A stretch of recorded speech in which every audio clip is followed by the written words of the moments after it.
World War II produced countless monsters, but there is no one like this Japanese general. On the remote island of Chichijima, he unleashed horrors so unspeakable that even hardened soldiers could barely comprehend them. Captured American pilots entered his camps as prisoners, but gradually his brutal methods turned them into victims, broken under the weight of unimaginable torment. What kind of man commits crimes so dark that they're almost impossible to believe and even harder to stomach? Japanese Lieutenant General Yoshio Tachibana, the commander of the 25,000-man garrison, presided over a kingdom of despair.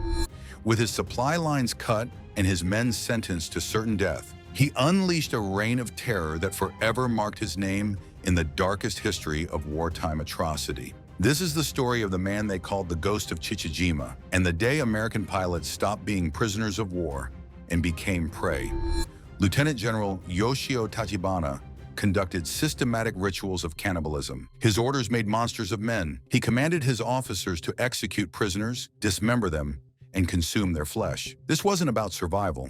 It was a ritual to boost their courage. The most prized parts of the victims were their internal organs, referred to by the code word chemo. This word meant liver, but it also meant courage, spirit, and life force. Life on the island was cruel for everyone, including the Japanese soldiers. Their Bushido training had been warped into a deadly ideology that celebrated death. To grasp the horror of the most terrifying man of World War II, we must first explore the island he ruled, the island fortress of despair.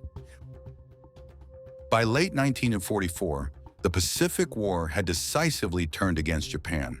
The American war machine, a vast force of industry and military power, was island-hopping across the Pacific, inching ever closer to the Japanese mainland. In this high-stakes campaign, even the smallest islands became fortresses, either sacrificed to buy time or defended at all costs. Chichijima, part of the same Ogasawara island chain as the infamous blood-soaked Iwo Jima, was one of these critical prizes. Forget its size. In 1945, the tiny rock of Chichijima was Japan's electronic fortress. Its powerful radio stations were a dagger in the side of the American war effort, intercepting fleet movements and B-29 raid timings. For the U.S. to conquer Iwo Jima, the nerve center on Chichijima had to be severed. The Japanese high command was all too aware of this. They understood that Chichijima, the father island, was a dagger aimed at the heart of their naval communications, and they fortified it strongly. The island was transformed into a formidable fortress. Chichijima's volcanic rock was carved into caves, bunkers, and tunnels. Anti-aircraft guns, coastal batteries, and machine gun nests covered every angle. Defending it were 25,000 soldiers. That was 3,000 more than Iwo Jima. One Marine veteran later said it best: Iwo was hell, Chichi would have been impossible. By 1945, this fortress had become a tomb. A U.S. Navy noose had choked off all supplies. Rations were slashed. Amputations were done in unsterile caves where maggots crawled from fresh wounds. The men were cornered, abandoned by leadership, and ordered to embrace a shattered jewel death. Presiding over this desperate, isolated, and increasingly hopeless kingdom of 25,000 trapped men was the island's supreme commander, Lieutenant General Yoshio Tachibana. He was not a man who inspired with grand speeches or fatherly affection. He was a hard, ruthless, and deeply feared commander who ruled through an iron-fisted interpretation of military discipline. As the American blockade tightened, as the bombs began to fall, and as the sheer hopelessness of their situation became undeniable, Tachibana's command descended into a unique and horrifying form of collective madness, the forging of a monster in the cult of death. Before he was the ghostly commander of a cannibal island, who was Yoshio Tachibana, and what system created him? The man who would become the Ghost of Chichijima was not born into Japan's aristocratic samurai class. His career was forged in the crucible of China, where the Imperial Army was perfecting its infamous three-alls policy: Sanko Sakusen, kill all, loot all, burn all. Tachibana wasn't just a product of this unparalleled brutality. He was a man who relished it. To understand him, we must understand the system that shaped him. By the 1940s, the image of the samurai was dead. Japan's ultra-nationalist leaders had weaponized Bushido into a fanatical cult of death. The army was no longer a class of warriors. It was made up of poor farm boys dismissed as isengoren, meaning 1 yen 50 sen, the cost of a postcard home. As these young recruits arrived at the boot camp, they entered what one survivor described as a brutal gulag of horrors. They were systematically broken down, and every shred of individuality and compassion was erased through constant, savage beatings. One soldier, Shinji Ito, recalled being beaten so badly his face was permanently disfigured. During swim training, he was repeatedly thrown into a freezing river with a rope tied to him until he passed out, only to be revived and thrown back in again and again. This physical torture was paired with intense psychological indoctrination. The twisted code of Bushido became a cult of death. Soldiers were taught their highest honor was to die for the emperor, a living god. Surrender was the ultimate disgrace, and blind, unthinking obedience was the only virtue. As author James Bradley notes, no army in history so systematically instilled hatred in its troops. They were forged into non-human weapons, and their humanity was extinguished so they would feel nothing, extinguishing the humanity of others. Yoshio Tachibana was a graduate and a master of this brutal system. The cannibalism on Chichijima wasn't a secret act of starving soldiers. It was a leadership decision made by General Tachibana at a dinner party. That was the kind of man who presided over the island fortress of despair, a commander forged in the brutality of China, leading an army of dehumanized soldiers, all trapped and facing their own certain death. This volatile and explosive combination of a sadistic leader, a brutalized garrison, and a hopeless situation created a powder keg on Chichijima. All it needed was a spark, and that spark was about to fall from the sky. The prey falls into his kingdom. For the thousands of men trapped on Chichijima, the enemy wasn't a distant threat. It was a daily terror that screamed from the sky. And for General Tachibana, the arrival of these flying enemies presented a dark and twisted opportunity. The attackers were the American flyboys, the knights of the modern age. They were young, boys barely out of their teens, flying powerful Grumman Avengers and Corsairs often named after their sweethearts back home. These pilots knew every mission could be their last. One 19-year-old gunner, Grady York, ended his final letter home with a simple, haunting plea: "Pray for me." He could never have imagined what he would truly need to be saved from. Between February 18th and 23rd, 1945, these flyboys launched a series of relentless bombing raids against Tachibana's fortress. Their target was the critical radio installations that were his eyes and ears. Tachibana's defenses were lethal. His gunners responded by filling the sky with anti-aircraft fire. One after another, U.S. aircraft were ripped from the sky. 8 airmen escaped the burning wrecks, but Japanese patrols caught them and brought them ashore to Tachibana's island. Their names were Marv Mershon, Jimmy Dye, Grady York, Floyd Hall, Warren Earl Vaughn, Lloyd Wilhoff, Warren Hinnenlang, and Glenn Fraser Jr. The war was over for them, but their ordeal was just beginning.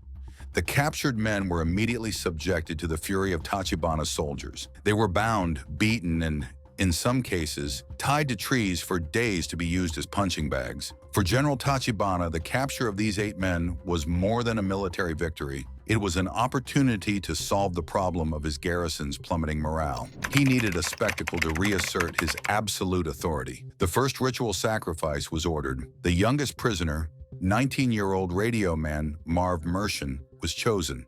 He was taken to a freshly dug pit, forced to his knees, and, in a formal ceremony, beheaded by a single sword stroke. This war crime alone was a brutal statement, but it was only the prelude. The true catalyst for the horror to come occurred on February 24th, when General Tachibana met with one of his most feared subordinates, Major Sueo Matoba. Major Matoba was a notorious alcoholic, and when General Tachibana arrived, he found the major at the end of a 3-day sake bender. As the 2 men continued to drink heavily, their conversation turned to the almost mythical stories of the 150,000 Japanese troops in New Guinea who had survived by local provisioning, the coded term for cannibalism. According to a terrified witness at the post-war trials, Tachibana and Matoba spoke of these events not with horror, but with a perverse admiration. It was in this drunken, depraved state of mind that the fate of the remaining American prisoners was sealed. The General's Banquet. Later that same afternoon, on February 24th, 1945, General Tachibana and Major Matoba were invited to the quarters of another officer, Colonel Kato, for a meal of sukiyaki. The air was damp and suffocating. It carried the stench of sake and the tension of men who knew the war was lost. These gatherings gave the men a brief escape. For a moment, they could pretend to have a normal life on an island of despair. But with Tachibana present, that illusion was fragile. It could shatter at any moment. As the highest-ranking officer on Chichijima, his presence demanded absolute respect. He wasn't a guest. He was a ruler in his court, and his mood set the tone for everyone around him. When the dish of thinly sliced meat and vegetables was served, the illusion of order broke. As Tachibana stared at the small portion of meat, his voice cut through the room. He complained loudly that there wasn't enough to feed all the officers. It seemed like a minor complaint, but from his mouth it carried the weight of a threat. The host froze. His subordinate, Major Matoba, already deep in a drunken stupor, erupted in a loud theatrical fury over the supposed insult. The room scrambled with stammered apologies. They explained that meat was the most tightly rationed commodity on the blockaded island, and they were already stretching it as far as they could. For any other commander, the issue would have died there. An angry remark, a few apologies, and the dinner would go on. But Yoshio Tachibana was no ordinary commander. In that moment of perceived scarcity and drunken anger, the dark seed planted in his earlier conversation with Matoba began to sprout. According to the testimony of those who were there, a strange look came over the general's face. It was a moment of what he considered divine, almost spiritual inspiration. He turned his gaze from the food to the fuming Major Matoba. His voice, now laced with a dark and deliberate authority, broke the tense silence.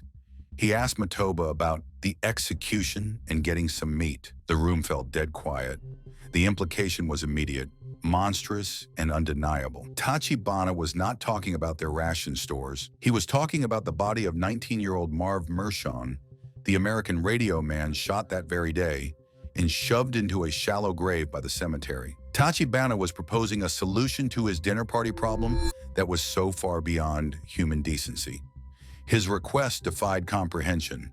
He was proposing cannibalism, not as an act of survival, but as a catering choice. To ensure no one misunderstood his intent, he then addressed the entire room of stunned officers. He declared that one had to have enough fighting spirit to eat human flesh. This was the masterstroke of his depravity. He was framing this atrocity not as a crime, but as a virtue. It was a test of their loyalty, their warrior spirit, and their commitment to the twisted ideology he ruled by. He was turning a primal taboo into a rite of passage. And then he used the word chemo. When General Tachibana spoke of eating the Americans' chemo, he was invoking a concept that resonated deep within the Japanese psyche. On a literal level, chemo means liver, but its cultural and spiritual meaning is far more profound. Chemo is the seat of one's courage, one's spirit, one's guts, the very essence of a person's life force.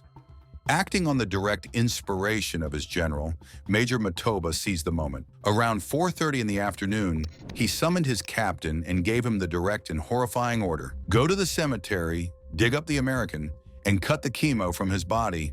The horrified captain tried to protest. This was an order beyond any conceivable military duty. But Matoba, empowered by Tachibana and his own drunken fury, would not be denied. The terrified captain had no choice but to obey. He enlisted the battalion surgeon, reasoning that a medical man would at least know how to perform the gruesome task with some semblance of precision. Immediately, a small party of soldiers was dispatched to the makeshift cemetery. Under the fading orange light of a Pacific sunset, they exhumed Marv Mershon's body.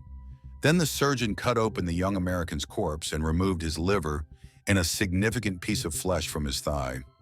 The meat was wrapped and brought back to the officers' party.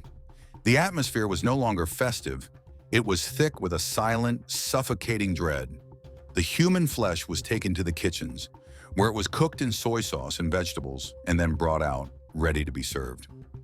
This was the moment of truth for every junior officer present. They were faced with an order, sanctioned by the highest authority on the island, that defied their own humanity.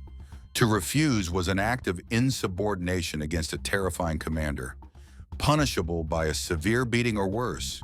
To obey was to become a monster. In a brilliant and subtle act of mass defiance, most of them found a third option. They did not refuse the plate when it was offered. Instead, one by one, they claimed to be unworthy of participating in such a spiritual ritual. It was their way of declining the meal without directly challenging their superiors. But their commanders had no such reservations. General Tachibana, the architect of this entire depravity, and his willing accomplice, Major Matoba, ate their portions. The taboo was broken. The psychological line from which there was no return had been crossed, not by desperate, starving soldiers, but by the island's supreme commander as the solution to a dinner party complaint. Their profane meal was only interrupted by the blare of an American air raid siren, accompanied by screams from the sky that seemed to be a judgment on the hell they had just unleashed on the ground.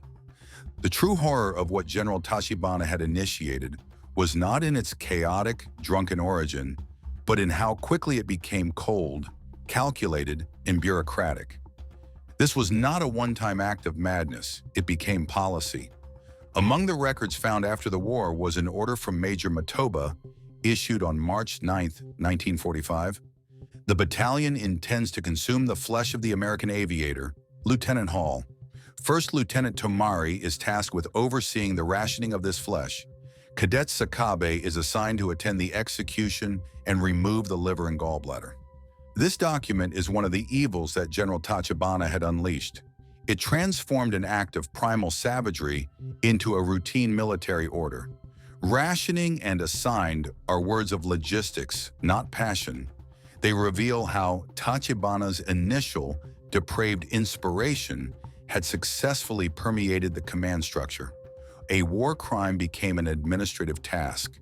The madness was now organized. The General's Symphony of Savagery. With the taste of human flesh now on their palates, did the madness of the island's commander stop, or did it spiral even further out of control? The remaining American airmen were no longer prisoners.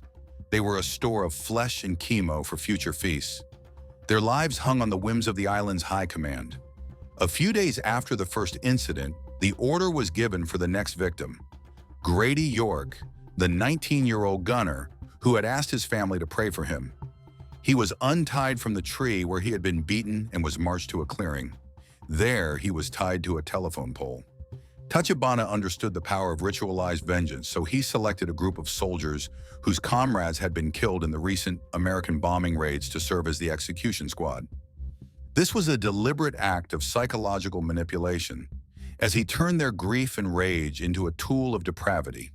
They were not given rifles for a quick, impersonal death. They were handed sharpened bamboo spears and bayonets. According to the horrified testimony of onlookers, the soldiers slowly and methodically pierced Grady York to death. It was a slow, agonizing, and intimate act of murder designed to be as traumatic for the perpetrators as it was for the victim. And through it all, in an act of almost superhuman defiance, survivors testified that Grady York did not cry out or make a single sound as he was killed. Next was Jimmy Dye. His case was even more bizarre. It was a perfect illustration of the cold, utilitarian cruelty that defined Tachibana's island. Dye was temporarily spared because he had some knowledge of radio operations, making him useful as a potential interpreter. He was assigned to a Japanese translator who, in a shocking and dangerous act of compassion, defied the spirit of Tachibana's rule and actually befriended the young American, even though he knew what fate eventually awaited Jimmy. When the order finally came down from the high command that Dye was no longer useful, the translator performed one last, tragic act of kindness. Tasked with leading Jimmy to his death, he lied, telling him they were just going to parade him in front of the men as a show of force. He did this, as he later testified, to spare the young man the abject terror of knowing what was about to happen. Jimmy was taken to a freshly dug hole and forced to kneel at its edge. This time, the execution was to be performed by officers with their swords. But these were not skilled samurai of old. They were clumsy, likely drunken butchers. It took 3 different officers hacking away at his neck to finally kill him. Afterwards, according to the standard procedure established by Tachibana's first feast, the unit's doctor was ordered to remove Jimmy's liver. The doctor, visibly shaken and pale after the dissection, looked up at his superior officer with his voice trembling and asked, "I think that is enough. I don't want to cut anymore. Do you think that is enough?" His plea was ignored. Later that night, Jimmy's liver was served at another of Captain Yoshi's drunken officers' parties. The madness was spreading through the command chain. In the midst of this relentless, systematic savagery, a strange and surreal pocket of humanity managed to exist. 2 of the remaining pilots, Warren Earl Vaughn and Floyd Hall, were kept alive for several weeks. They were placed under the care of an intelligence officer named Major Horry. Horry was a different kind of man. He was not a sadist or a drunk. He was an educated man fascinated by American culture, and he saw his 2 prisoners not as objects but as human beings. Under Horry's protection, they were untied, fed from the officers' own rations, and for once, no blows fell upon them. A genuine, unlikely friendship began to form in this corner of hell. Horry began taking daily English lessons from them. They in turn learned some broken Japanese.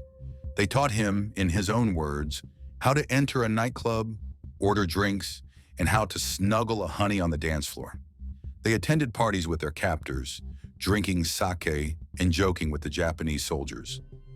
For Vaughn and Hall, it must have been a bizarre dream, a glimmer of hope that they might somehow survive. But their friendship with a mid-level officer was a flickering candle in the hurricane of General Tachibana's command. Humanity was an act of rebellion on Chichijima, and it would not be tolerated. When the time came, the orders came down from the ultimate authority on the island. Both men were to be executed. Major Horry pleaded for a humane death for his unlikely friends, but his pleas were useless against the depraved appetites of his superiors. Floyd Hall, who had been laughing and joking with his guards just moments before, was taken to the execution ground.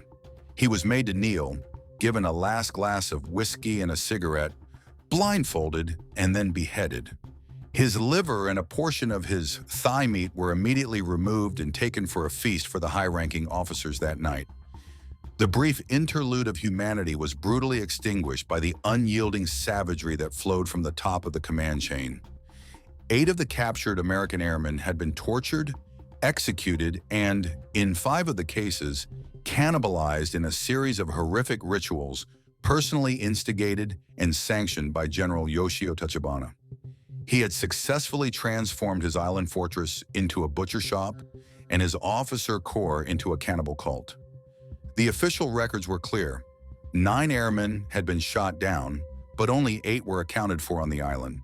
A 9th flyer had also been shot down on the same mission. But he was not among the dead.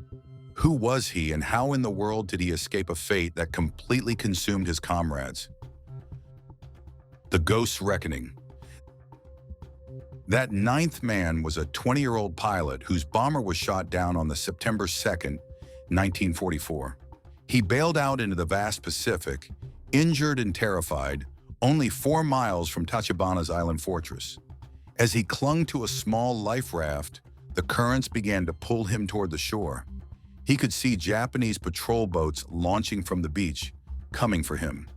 He paddled with his bare hands against the tide and the hunters from Chichijima. He was moments from being captured when a shape broke the surface of the water. It was the periscope of the American submarine, the USS Finback. By an almost unbelievable miracle of timing and luck, he was pulled from the water and he escaped the jaws of the island by the slimmest of margins. That 20-year-old pilot, the one man who escaped the fate General Tachibana had planned for all downed airmen, was a young lieutenant named George Herbert Walker Bush. He went on to become the 41st President of the United States. For over 50 years, he remained unaware of the horrific truth of what he had actually escaped. It was not just a prison camp. He had, by a hair's breadth, escaped being the main course at a banquet hosted by the Ghost of Chichijima. In September of 1945, when the war finally ended and the full might of American justice turned its attention to the Pacific, the man who had turned an island into his personal butcher shop could no longer hide. When U.S. forces landed on Chichijima to accept the surrender of the garrison, General Yoshio Tachibana, the absolute ruler of his island kingdom, formally surrendered his sword aboard an American warship. Stripped of his authority, he was once again just a man. But when the American officers immediately asked about the fate of the 9 U.S. Navy pilots known to have been captured, Tachibana and his staff enacted one final, audacious act of defiance. Through his chief of staff, Yoshitaka Hori, a carefully rehearsed lie was delivered with a straight face. He claimed that all the prisoners had been tragically killed during an American bombing raid that hit their shelter. To sell the story beyond doubt, Tachibana had his men create a set of fake graves. He then issued a strict gag order to all 25,000 soldiers in his former garrison. Speak of what truly happened, and you will face the consequences. For a short time, it seemed that the ghost's final act would be to erase his own crimes from history. But the cover-up was too neat and the story was too convenient. U.S. military investigators got deeply suspicious. They dispatched intelligence teams to mainland Japan to intercept the returning soldiers from the Chichijima garrison. Away from the menacing presence of General Tachibana and his loyal officers, under intense questioning, the wall of silence he had built began to crack. Horrific, unbelievable stories began to trickle out. Stories of torture, of beheadings, and of ritual cannibalism, all pointing to the top. In February 1946, the hunt for the perpetrators began. U.S. military police rounded up the suspects. Finally, they came for the ghost himself. General Yoshio Tachibana, the man who had ruled through absolute fear, was arrested along with his chief accomplice, Major Sueyo Matoba. They were deported to the U.S. territory of Guam, not as commanders, but as prisoners, to stand trial for war crimes. The trial of General Tachibana was a shocking spectacle. The American prosecution team laid out the chilling details of his reign, painting a picture of a commander who had been in total control of the atrocities. The testimony from the Japanese soldiers who had been forced to witness the events was damning. They spoke of the drunken dinner party, of Tachibana's direct orders, of his perverse warrior spirit speeches. The prosecution, however, faced a unique legal problem that spoke to the unique nature of Tachibana's evil. At the time, the act of cannibalism, as morally repugnant as it was not specifically listed as a war crime under international law. His depravity was literally off the books. Therefore, the defendants were formally charged with murder and, in a chillingly bureaucratic phrase, prevention of honorable burial. In the end, the evidence was overwhelming. The court found that General Tachibana was not just a participant, but the prime architect of the horrors. He, Major Matoba, Captain Yoshi, and 2 other senior officers were found guilty and sentenced to death by hanging. Several other junior officers received lengthy prison sentences.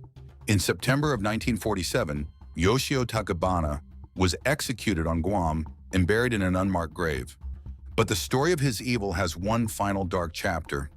The details of the Chichijima incident were so gruesome and so profoundly disturbing that the U.S. government made an extraordinary decision. When the mothers of the murdered airmen began to hear the dark rumors, they petitioned the government, begging them to stop the full story from ever becoming public. As one grieving mother wrote, "I thought our children died honorably. I never imagined that they would be eaten in such a horrible way. Please stop this report." In an act of compassion, the military agreed. The crimes of General Tachibana were deemed too horrific for the families and the American public to know. The full records were sealed and classified. His actions were so uniquely depraved and so far beyond the accepted horrors of war that his legacy was officially buried for more than 50 years.